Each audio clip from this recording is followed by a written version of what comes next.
Hey guys, Uncle Chris here. Aldo Residences, 107.5 3-bedroom unit here in the Oregon building. So this particular unit is very similar to the 98 square meter unit which I currently have a video for.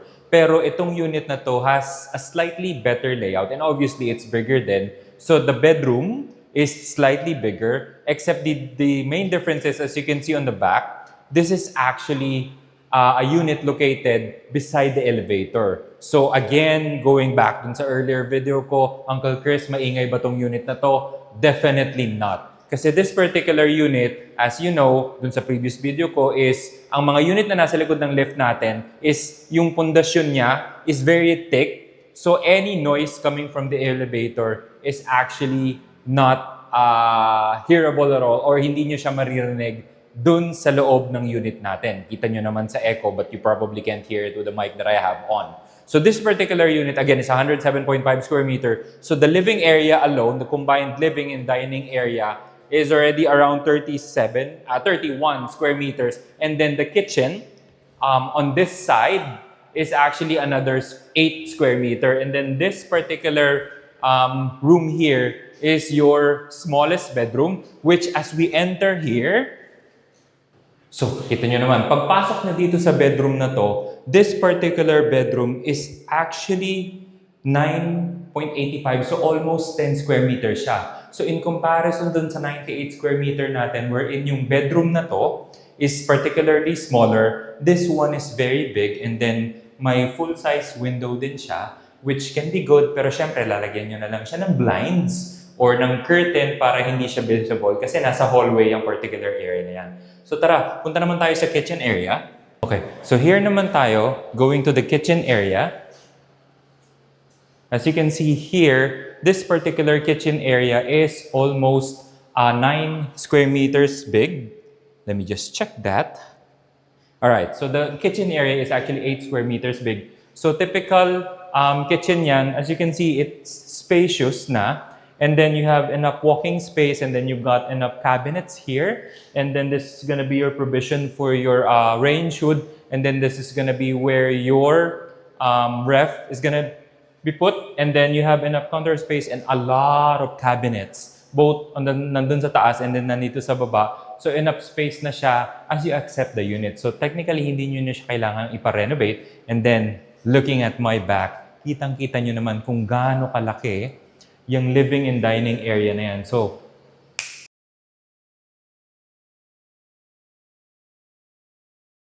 balik tayo dito sa bare unit natin. So, as you can see, this unit is very spacious and magandang-maganda siya for a family of who has 2 kids or even more kasi you've got a guest room or it can be your kids' room and then another bedroom here which we will go. Ipapakita ko sa inyo. Tara, tara, tara, tara.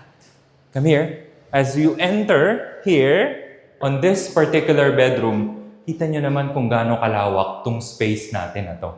Alright? So this can easily fit a bunk bed for your kids or it can fit a queen-size bed and then you still have enough room to put in cabinets and storage for this particular room. And then obviously, kitang-kita nyo naman kung gaano kalaki yung window natin dito. So, ang ganda ng natural light natin. Then when you have it open, you don't want the AC on, malakas yung breeze na papasok natin. Then later, I'll show you, this unit is facing amenities.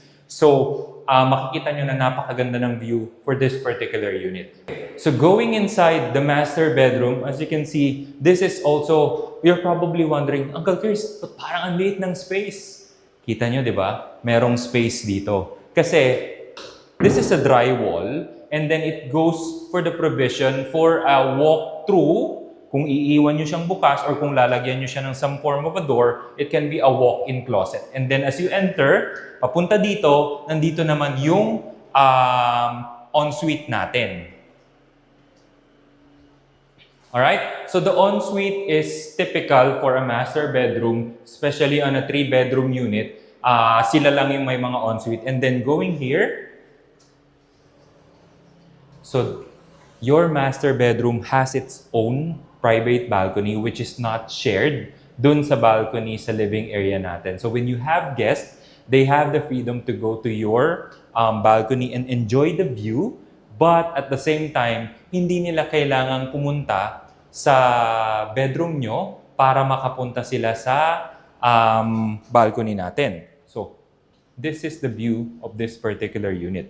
So as you can see here in the balcony of this particular unit, this one is actually facing amenities.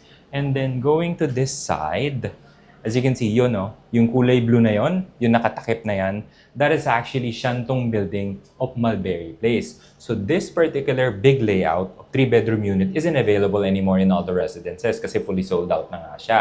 So, but we still have very limited available big units in Mulberry Place. So, kung naghahanap ka ng unit na malaki for your family here in Taguig, which is very, very, very, very good priced, Mulberry Place will be the best option for you. The finishes and then the design of Shantong building is going to be very similar to what you see here in all the residences. And it's a mix of mid-rise, which is Paisley building, where we still have 115 square meter 3-bedroom units available in Paisley, and then all the way to 151 square meter penthouse unit available in Shantong building. So Paisley building is for turnover by October of this year na, so ilang buwan na lang yon.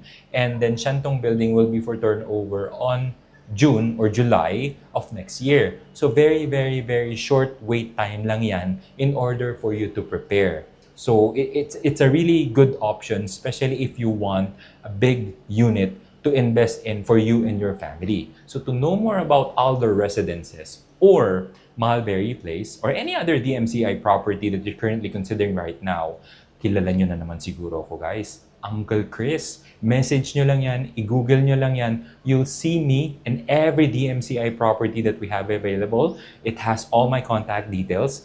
Message nyo lang ako and I'll gladly show you this unit and any other unit that you would like to view here in DMCI Homes. So, alam nyo na guys, Uncle Chris, DMCI Homes. See you soon. Bye!